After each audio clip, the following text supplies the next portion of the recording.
23 गते घर घरबाट उपस्थित हुनका लागि अपिल गर्न चाहन्छु, अनुरोध गर्न चाहन्छु। तपाईहरुको प्रश्न जस्तो कि तपाईहरुले पहिला जेठ 15 गते पनि यस किसिमको आह्वान गर्नु भएको थियो। त्यसपछि तपाईहरु एकैछिन है आज म्याक्सिमम तपाईहरुको प्रश्नको जवाफ दिने ल। 23 गते अहिले आन्दोलनको घोषणा गर्नुभएको छ अथवा गृह सभाको घोषणा गर्नुभएको छ। जेठ 15 गते पनि त्यो खालको वृहत घोषणा गर्नुभएको थियो। केही समय तमासा देखाउनुको सडकमा आम नेपाली जनता पूर्वदेखि पश्चिमसम्मका काठमाडौँ आए तपाईँहरूलाई साथ दिन, तर तपाईँहरू अलपत्र बनाएर भाग्नुभयो। अब 23 गते पनि त्यही त होला नि तपाईँहरूको अभिगत अथवा त्यो चर्तीकला त्यही होला होइन? जेठ 15 गतेको कार्यक्रम चाहिँ राष्ट्रिय प्रजातन्त्र पार्टीले गरेको कार्यक्रम होइन। आज पनि तपाईँहरूले आधिकारिक रूपमा बुझ्नुपर्छ, हामी पार्टी हो। त्यो भए हुनाले हाम्रो त्यो आन्दोलनमा साथ र समर्थन थियो, तर रापरपाको आधिकारिक कार्यक्रम होइन। रापरपाले चाहिँ एउटा पार्टी भएको हुनाले त्यस्तो हुँदैन। र म आज पनि भन्छु, यो आन्दोलन भनेको सिर्फ रापरपाको होइन, प्रदेश संरचना खारेज गर्छु भनेर मन पराउनेहरूको आन्दोलन हो, प्रत्यक्ष निर्वाचित कार्यकारी प्रधानमन्त्री चाहिन्छ भन्नेको आन्दोलन हो, राष्ट्रपति हटाएर राजा चाहिन्छ भन्नेको आन्दोलन हो, र प्रदेश संरचनामा पुरै खारेज गर्ने कुरा हो, र हिन्दू बुद्ध किराँतको वैदिक सनातन हिन्दू अधिराज्य, धर्मनिरपेक्षता होइन धर्म सापेक्ष स्वतन्त्र चाहिन्छ भन्नेको आन्दोलन। त्यो भएको हुनाले यो आन्दोलन हामीले दल मात्र होइन, त्यो सबैको साझा आन्दोलन भनेको छु। त्यो भएको हुनाले जेठ 15 जस्तो हुँदैन। त्यो चाहिँ हाम्रो पार्टीको थिएन, पार्टीले समर्थन गरेको थियो, त्यो आन्दोलनलाई साथ दिएको थियो, तर आयोजक चाहिँ रापरपा थिएन। यसपल्ट चाहिँ आयोजक रापरपा। जस्तो अब तपाईहरूले अघि तपाईँले भन्दाखेरि यो राजा अनि सरकार र जेनजे बीच सम्झौता गरौँ वार्ता गरौँ भनेर भन्नुभएको छ, तर जेठ 24-23 गतेको आन्दोलनमा कतै पनि कुनै पनि जेनजीले राजा आउनुपर्छ भनेको सुनिएन। म अब त्यहाँ फिल्डमा थिएँ, अब मैले सुनिनँ, तपाईँहरूले कता सुन्नुभयो? अब त्यसपछि तपाईँहरूले मेरो बाँकी नै छ। अब त्यो फागुनपछि तपाईँहरूले लगातार प्रदर्शन गर्नुभयो, राजा ल्याउँछु भनेर भन्नुभयो, जनताहरू सडकमा आए, तपाईँहरूले के आन्दोलन गर्नुभयो, चाहेको भए त्यति बेला पनि बदलिँदो रहेछ, 2 दिनमा बदलिने सरकार त्यति बेला पनि बदलिन्थ्यो होला। जनताले तपाईँहरूलाई साथ दिएको भए, जनताले तपाईँहरूलाई कुनै पनि हालतमा साथ दिएनन्। फेरि पनि अब यो सरकार बनेको छ, देश एउटा दिशातर्फ जाँदैछ, तपाईँहरू फेरि प्रदर्शन गर्ने भन्दै हुनुहुन्छ। यस्तो किन? जति बेला पनि जे एउटा देशमा भए पनि खालि यो राजाको मुद्दा किन ल्याएर हुन्छ? जनताका मुद्दा ल्याउनु, राजा नपुगिकन जनताका मुद्दा ल्याउन नमिल्ने हो राप्रपाले? ठिक छ। पहिलो कुरा, पहिलो प्रश्न तपाईँले 3वटा प्रश्न गर्नुभयो सँगै, म पहिलो प्रश्नको जवाब दिन्छु। सेप्टेम्बर 8 र 9 मा आन्दोलन भयो। 10 सेप्टेम्बर 11 सेप्टेम्बरको दिनमा म अस्पताल पुगेको छु। मेरो भिडियो अहिले फेसबुकमा हेरे हुन्छ। त्यहाँ म एकजनाको नाम लिन्छु, रुबिन खड्का, जसको 8वटा गोली लाग्यो, त्यसले राजा चाहिन्छ भनेका थिए। आज पनि घाइते जेनजीहरूको 90% राजा चाहिन्छ भनेर जो वार्तामा गए ती जेनजी नै होइन, ती नक्कली जेनजी थिए। उमेर समूह पनि थिएन। आन्दोलनमा पानी बाँड्न गएको मान्छेले वार्ता गरे त हो यो देशमा। यो मैले भनेको होइन, उहाँहरूको भाइस हो नि त, यो पत्र पत्रिकामा आइरहेको कुरो। त्यो भने तपाईँ को जेनजी भन्ने होइन, जेनजी को होइन? अब युएस एम्बेसीमा काम गर्ने जेनजी हो कि वास्तविक युद्धमा गोली खाने जेनजी हो त? के तपाईँको यो सरकार बन्दै गर्दा तपाईँको सबभन्दा बढी बिरामीहरू कहाँ थिए? टिचिङ सबभन्दा बढी बिरामी चाहिँ तपाईँको सिभिल अस्पतालमा थिए। ती बिरामीलाई सोधियो, हामीले भिडियोसम्म सार्वजनिक गरेका छौँ। त्यतिखेर 11 सेप्टेम्बरकै दिनमा पुगे, मेरो फेसबुकको वालमा छ, गएर हेर्नु होला। कुनै पनि घाइतेलाई सोधिएन तपाईँको मुद्दा के हो भने। के टिचिङ अस्पतालमा गएर सोधियो? के मर्नेका परिवार सोधियो? के वीरस्थलमा गएर सोधियो? त्यहाँ त पानी बाँड्ने साथीहरूलाई तपाईँको जेनजी बनाएर नक्कली नक्कली काम गर्यो। हो सरकार बन्यो, यसमा हामीले विरोध गरेको होइन। ठिक छ, स्थायित्व भएको छ, तर यो सरकार के अब चुनाव मात्र हुने बित्तिकै विदेश जानबाट मान्छे रोकिन्छ? यो देशमा उद्योग खोल्छ, कारखाना खोलिन्छ, के भ्रष्टाचारी जेल पर्छन्? के तपाईँको राजनीतिक नियुक्ति नभएर अदालतमा तपाईँको आज पनि पार्टीका कार्यकर्ता जान रोकिन्छन्? के तपाईँको अघि पनि भने 18 खर्ब रुपैयाँ यो तपाईँको 2074 सालदेखि 2082 आइपुग्दासम्म हामीले 18 खरब रुपैयाँ प्रदेशको नाममा खर्च गरेका छौँ। के अहिले चुनाव हुने बित्तिकै त्यो 18 खर्ब रुपैयाँ प्रदेशको नाममा जान रोकिन्छ? आज चाहिँदा नचाहिँदाको यति सानो देशलाई 7वटा टुक्रा पारेर ठाउँ ठाउँमा रडाको गरिराखेका छ। यो राम्रो हो? अहिले मधेसको अवस्था के छ एकछिन हेर्नुहोस् त। के तपाईँ धान्न सक्नुहुन्छ? ल तपाईँलाई नै भोलि प्रधानमन्त्रीको कुर्सीमा बसाल्दिनु। तपाईँले यो 18 खर्ब रुपैयाँ खर्च गर्ने पैसा कहाँबाट ल्याउनुहुन्छ? आज पनि जनतालाई 188-190% कर वसुल पर्नुहुन्छ। अघि नै भने मैले 38 लाख पर्ने गाडी 1,24,00,000 हाल्नुपर्छ जनताले। अझ त्यो जनतासँग पैसा उठाएर त्यो प्रदेश संरचना कहिलेसम्म पाल्न सक्नुहुन्छ? हो यही समय हो। पहिलाका दलहरूले मानेन, अहिलेको सरकारले यो प्रदेश संरचना खारेज गरौँ भन्ने दुईटा प्रश्नको जवाब दियो। तेस्रो प्रश्न राजा, आज जहाँ हामी उभिएका छौँ, नेपाल भन्ने देश र भारत र अमेरिका भन्ने देशको इतिहास फरक हो। राष्ट्रपति के रहेछन् भन्ने कुरा त अस्तिको आन्दोलनबाट तपाईँले थाहा पाउनुभयो नि। देशको हामीले अभिभावक भनेर जिम्मा लगाएको हो कि होइन? राष्ट्रपति त देशको अभिभावक हो नि, तर उनी दुलोमा लुके देश सङ्कट परेको बेला। तपाईँ हामी सबैलाई थाहा थियो सडकमा निस्किँदाखेरि कति डर छ भन्दा।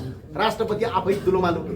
त्यस्तो कायर जनतालाई गाह्रा परेको बेला दुलोमा लुक्ने राष्ट्रपति यो देशमा आवश्यक छैन। त्यो राष्ट्रपतिको ठाउँमा राजा चाहिन्छ। किन चाहिन्छ भने यो इतिहासको रक्षाका लागि। हामीले शासन गर्ने राजाको कुरा गरेका छैनौँ। हामीले संवैधानिक राज संस्था अघि नै भनिसक्यौँ। बेलायत, जापान, अस्ट्रेलिया, नेदरल्यान्ड, स्पेन जस्तो किसिमको राजा हामीले माग गरेको। त्यो भएको हुनाले इतिहास र संसारमा कुनै पनि देश बन्ने भनेको त्यो देशको इतिहासलाई रक्षा गरेर बन्ने हो। आज पनि विश्वका धेरै देशमा जानुहोस्, त्यहाँ इतिहासलाई रक्षा गर्ने कुरा हुन्छ। हाम्रो देशमा चाहिँ इतिहास नष्ट गरेर देश बन्छ? बन्दैन। त्यो भएको हुनाले हामीलाई के आपत्ति छ? राष्ट्रपति पनि जनताबाट निर्वाचित हुने होइन, राजा पनि जनताबाट निर्वाचित हुने होइन। एउटा संस्था राखौँ, त्यसले चाहिँ राष्ट्रिय एकता कायम गर्छ। आज के भयो यो देशमा हेर्नुभयो तपाईँ? विदेशका राजदूतहरू आज के गरिराखेका छन्? नेपालको पासपोर्ट कति बलियो छ एकछिन आज खोजेर हेर्नुहोस्। हालत के भयो यो देशको? एउटा अवैध संस्था हुँदा आज दक्षिण उत्तर हाम्रो परराष्ट्र नीति बलियो हुन्छ। त्यसले देशको अभिभावकलाई तपाईँको स्वीकार छ भनेर हामीले यो कुरालाई मागेको हस्। धन्यवाद। निर्वाचनलाई लिएर के छ? के छ? राजा ल्याउँछु भनेर, तर राजा अहिलेसम्म ल्याउन सक्नु भएको छैन। जेएनजीहरूले 27 घण्टामा काया पलट गर्थे। तपाईँ खोइ के तपाईँको पहिलो कुरा यो सरासर झुटो कुरा। हामी टिओबी ग्याङ होइन। टिओबी ग्याङ चाहिँ सबभन्दा बढी राजाको विरोधी ग्याङ हो है। टिओबी किन राजाको विरोधी हो भनेपछि स्पष्टका साथ खम्पा विद्रोहमा राजा वीरेन्द्रले 2032 सालमा नेपालमा खम्पाहरूलाई धपाएपछि टिओबीहरू कहिल्यै पनि राजाको पक्षमा हुन सक्दैन। त्यो भए हुनाले यो चाहिँ गलत कुरा। पहिलो कुरा, पत्रकार हुँ भन्दैमा तपाईँले चाहिँ जे मन लाग्यो त्यही नबोलिदिनु होला। यसको तथ्यको आधारमा प्रश्न सोधिदिनु होला। र अर्को कुरा, हामी कहाँ थियौँ भन्दाखेरि हामी सडकमा थियौँ। हाम्रा साथीहरू सडकमा थियौँ। हामी बन्धक बनेका थियौँ। हामी संसदमा थियौँ र आज यहाँ छौँ। भोलि अगाडि बढ्छौँ। अरू केही छ प्रश्न? मेरो एउटा दुर्गा प्रसादले नि जस्तो अब राजा ल्याउने भनेर चाहिँ जेल हाल्नुभयो उहाँलाई, फेरि तपाईँलाई पनि त्यस्तै त गर्ने होइन? होइन, जेलबाट डराउने मान्छे हामी होइन। पटक पटक परिसकिया हो। सरकारको तपाईँको यदि तपाईँको कसैले फरक किसिमको विचार राख्दैमा उनीहरूले जेल हाल्न सक्ने यदि सरकारसँग त्यो क्षमता छ भने सरकारले जाँदा हुन्छ। हामी हतकडी लाउन तयार छौँ। सरकारले चुनाव तोकिसकेका छ। सम्पूर्ण दलहरू चुनावी तयारी गरिरहेका छन्। त्योभन्दा पनि नयाँ पनि त्यही अनुसार तयारी गरिरहेका छन्। रापरमा पनि एउटा जिम्मेवार दल नै हो। तपाईँ आन्दोलन गरेर उल्टो बाटो हिँड्न लाग्नु भएको हो। ल, चुनाव गर्नुहुन्छ तपाईँले। हामी चुनावबाट बहिष्कार गर्छौँ हामीले भनेको छैन। तर चुनावभन्दा अगाडि ल भन्नुहोस् त, 2052 सालमा हतियार उठ्यो यो देशमा। मुद्दा के थियो? निर्वाचनमा जाने भए चाहिँ आन्दोलन के का लागि? सुन्नुहोस् न, पहिला मेरो प्रश्न, दोस्रो तपाईँलाई मत दिउँला। पहिलो प्रश्न के हो भने 2052 सालमा माओवादीले युद्ध सुरु गर्यो। माओवादीको नारा के थियो? जनताबाट प्रत्यक्ष निर्वाचित कार्यकारी ल्याउँछु भनेको थियो होइन? 62-64 गएर त्यो नारा प्रचण्डले बिर्स्यो। आज पनि देशले प्रत्यक्ष निर्वाचित खोजिरहेको छ। अस्ति आन्दोलन पनि के थियो? एकछिन गएर पल्टाउनुहोस् न तपाईँ। टाढा जानु पर्दैन। काठमाडौँ महानगरको मेयरले लेखेको स्ट्याटस हेर्नुहोस्। जनताबाट प्रत्यक्ष निर्वाचित कार्यकारी प्रधानमन्त्री भनेको थियो। के यो संसदको चुनाव हुँदाखानाको संसद विघटन गरेर फेरि त्यही संसदको चुनाव गराउनका लागि मान्छे मर्या हो? मेरो पहिलो प्रश्न तपाईँहरूलाई हो। हुँदाखाँदाको संसद विघटन गरेर त्यही संसदको चुनाव फेरि गराउनका लागि कति खर्च होला भन्नुहोस् त? 20 अर्ब अहिले खर्च हुन्छ चुनावका लागि। 20 अर्ब फेरि 2084मा खर्च गर्नुपर्छ, किनकि प्रदेशको चुनाव गराउनुपर्छ। 20 अर्ब फेरि स्थानीय तहको चुनाव गराउनुपर्छ। 60 अरब त चुनाव गर्दै जान्छ। 40 अरब तपाईँको भौतिक संरचना खर्च भयो। एउटा प्रधानमन्त्री चेन्ज गर्नका लागि यो देशमा 1 खर्ब रुपियाँ 100 करोड अर्ब रुपियाँ खर्च गर्नुपर्ने हो जनताको कर होइन नि हो। यो प्रधानमन्त्रीले जनताको आन्दोलनको मागलाई म्यान्डेट पुरा गर्नु। हामीले आज पनि भनेका छौँ गोलमेज सम्मेलन गरौँ। सिर्फ चुनावबाट मात्र रिजल्ट आउँदैन, के हुन्छ र हामी पनि चुनाव जितेर आयौँ, खै त करायौँ त बा। 14 सिट रापरपाले ल्याएको थियो, 20 सिट रासपाले ल्याएको थियो, 100 दिन त हामी संसदमा कराउँदै गयो। सुने भयो केही काम? कोही भ्रष्टाचारी जेल पर्यो? त्यो आएको हुनाले अहिले पनि हामी के भनिरहेछौँ भने संविधानमा व्यापक सुधार गरौँ, गोलमेज सम्मेलन गरौँ, सबै दलहरू सबै मान्छेहरू बसौँ। त्यो हिसाबले गयौँ भने कसैले पनि नहार्ने, अबको 200 वर्षसम्म पनि यो व्यवस्था रहिरहने एउटा दीर्घायु समाधानतिर जाउँ, मुलुकलाई विकासको बाटोमा अगाडि गजाउँ। अब चुनावमा सांसद जितेर आउँदैमा तपाईँको अनि देश परिवर्तन हुन्छ? हुने भए 64 मा भइहाल्नु पर्ने हो त। देशमा विकास हुनुपर्ने हो त। 64 मा त 90% भन्दा पनि 80% मान्छेहरू त सबै नयाँ सांसदहरू थिए त। 70 मा पनि त नयाँ आएका हुन्, 74 मा पनि नयाँ आए, 2079 2022 मा त हामीहरू पनि त नयाँ आयौँ त। अनि देशमा वैदेशिक ऋण घट्यो, हाम्रो युवाहरू विदेश जाने सङ्ख्या रोकियो, देशमा रोजगारीको सङ्ख्या बढ्यो, भ्रष्टाचार कम भयो। यो ललिपप खुवाएको हो। हामी चुनावबाट बहिष्कार गर्दैनौँ, चुनावमा जान्छौँ, तर यत्तिकै चुनाव गराउनुको उद्देश्यमा यो आन्दोलन भएको होइन। यो आन्दोलनभन्दा विपरीत यो सरकार गइरहेको छ। चुनाव गराउनुपर्छ, चुनावमा सहभागी हुनुपर्छ, तर चुनाव गर्नभन्दा अगाडि प्रत्यक्ष निर्वाचित कार्यकारी प्रधानमन्त्रीको चुनाव गराउने हो कि संसदको चुनाव गराउने हो? अब सरकारले त प्रत्यक्ष निर्वाचित कार्यकारी प्रधानमन्त्रीको चुनाव गराउनु पर्ला नि। सरकारले त प्रदेश संरचना चाहिन्छ कि चाहिँदैन भनेर चुनाव गराउनु पर्ला नि त। सरकारले त भ्रष्टाचारलाई कारबाही गर्नका लागि नेपालको संविधानको धारा 284, धारा 153 जहाँ राजनीतिक नियुक्ति हुन्छ त्यसलाई खारेज गर्ने कि नगर्ने भनेर चुनाव गराउनु पर्ला नि। युवाहरूको माग त्यो। आज पनि सरकार के गरिराखेको छ? नक्कली एजेन्सीहरू लगेर एजेन्सी हुन् भनेर देखाइराखेको छ। यदि त्यो हिम्मत सरकारमा छ भने सरकारले जनमत सङ्ग्रह गरिदिँदा हुन्छ। 2036 सालमा त राजा वीरेन्द्रले जनमत सङ्ग्रह गरिदिनु भएको छ। त्यो भए हुनाले चुनाव मात्रै समस्याको समाधान पुग्दैन। चुनाव गर्नुपर्छ, शान्ति प्रक्रियामा जानुपर्छ, अशान्ति गर्नु हुँदैन। तर चुनाव गर्नभन्दा अगाडि के कुरामा चुनाव गर्ने त्यसको स्पष्टता चाहिन्छ। धन्यवाद। अरू कोही छ? है जस्तो 23 गतेको आन्दोलन भन्नुभएको छ नि, त्यो एक दिन मात्रै तपाईँको आन्दोलन हुने हो कि निरन्तर रूपमा अगाडि? हामी पहिलो प्रदर्शन 23 गते गर्छौँ, त्यस पछाडि चाहिँ त्यसलाई सोचेर चाहिँ अनि त्यसपछि देशभरि लिने प्रक्रिया अगाडि बढाउँछौँ। जस्तो तपाईँहरूले गर्ने आन्दोलन चाहिँ कस्तो भइराखेको छ भने मैले लामो समयदेखि हेरिराखेको छु। यो वारपारको आन्दोलन भन्नुहुन्छ, अब यसले चाहिँ एउटा छिनोफानो गर्छ है, कि त्यो हुन्छ कि वार हुन्छ कि पार हुन्छ भन्नुहुन्छ, तर त्यो 1-2 दिन चल्छ, बिस्तारै बिस्तारै मान्छेहरू घट्दै जानुहुन्छ, सेलाउँदै जान्छ, त्यसपछि जे छ यस्ता स्थितिमै रहन्छ। अब त्यो रहँदैन भन्ने आधार के? पहिलो कुरा। दोस्रो प्रश्न मेरो, अब राजावादी शक्तिहरू अरू जस्तो दुर्गा साई हुनुहुन्छ, पशुपति खड्का लगायत केशरबहादुर विष्ट, कमल थापा लगायत धेरै व्यक्तिहरू, धेरै संस्थाहरू हुनुहुन्छ, तपाईँहरू एक भएर जानुहुन्छ कि के छ तपाईँ? होइन, पहिलो कुरा चाहिँ के हो भने यो आन्दोलन पनि सफल भयो भने के यो आन्दोलन सफल भयो त? सत्ता फाल्दैमा सफल हुँदो रहेछ त? के भयो त? 72 वर्षको केपी ओलीलाई हटाएर 73 वर्षकी सुशीला आमालाई राख्यौँ होइन हामीले? न भ्रष्टाचारीलाई कारबाही भयो, न अपराधीलाई जेल गयो, न कुनै संविधान संशोधन भयो, न रोजगारी सिर्जना भयो। झन् हाम्रो परराष्ट्र नीति र विदेश नीति कमजोर भयो। आज हेर्नुहोस्, कतिपय देशले नेपालीहरूलाई भिसा पनि दिएको छैन। थाहा पाउनु भएको छ नि तपाईँलाई? के परिवर्तन भयो त? हो, व्यक्ति परिवर्तन भयो। हामी चाहिँ व्यक्ति परिवर्तन गर्ने आन्दोलनमा छैनौँ, हामी व्यवस्था परिवर्तन गर्ने आन्दोलनमा छौँ। किनभने व्यक्ति मात्र परिवर्तन गरेर देश बन्ने भए आज पनि 35 जना प्रधानमन्त्री भइसक्यो यो देशमा। 2046-47 सालदेखि 35 जना त प्रधानमन्त्री परिवर्तन गरे भने। त्यो भए हुनाले अहिलेको आन्दोलन भनेको हाम्रो व्यवस्थामा सुधार।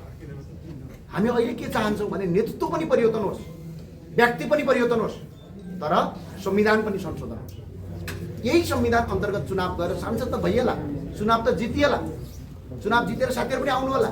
मन्त्री नहुन पाएका साथीहरू मन्त्री हुनुहुन्छ, सांसद हुन नपाएका साथीहरू सांसद हुन्छन्।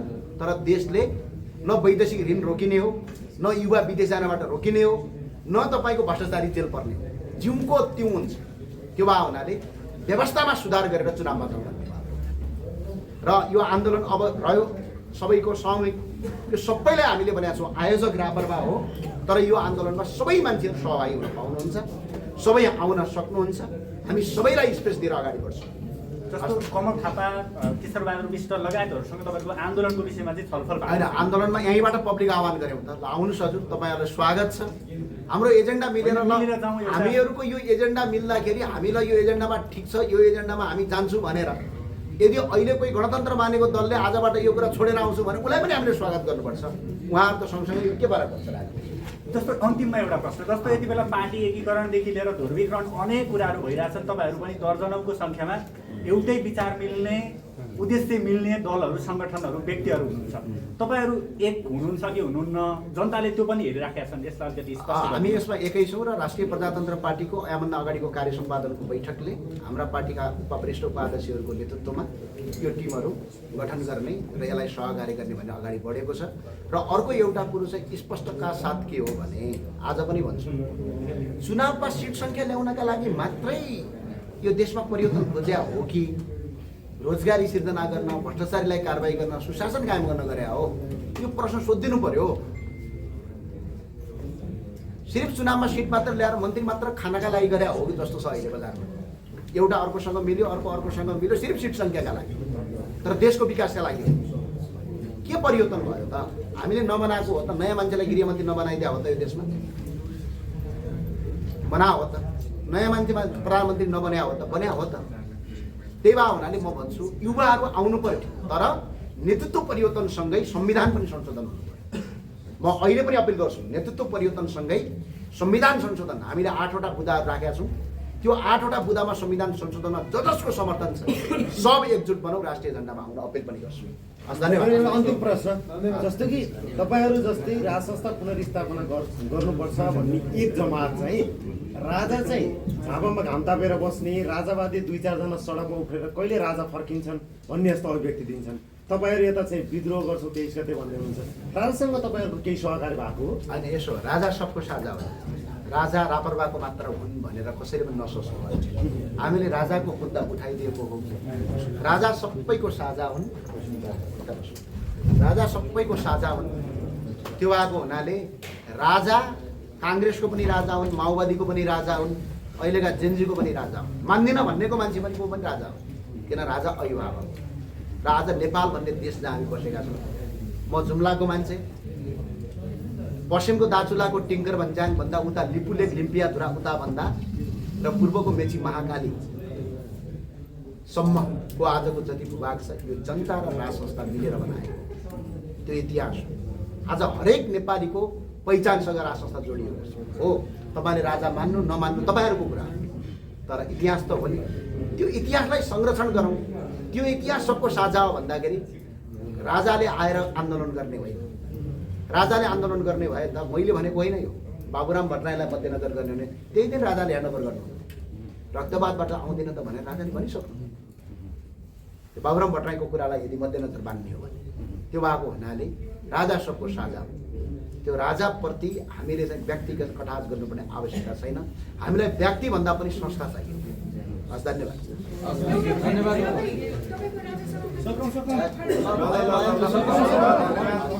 अब सकियो होइन? जाँदा जाँदै भन्न के चाहन्छु,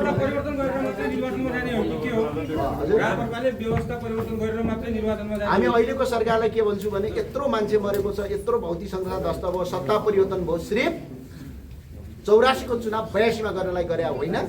संविधानका केही धाराहरू सुधार गरेर जानुपर्छ।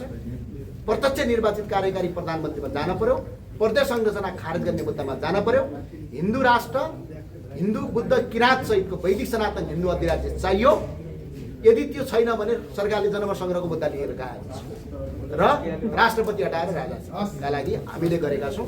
यो मुद्दामा एकजुट हुने, एक बनौँ। हस्, धन्यवाद। 23 गते उपस्थित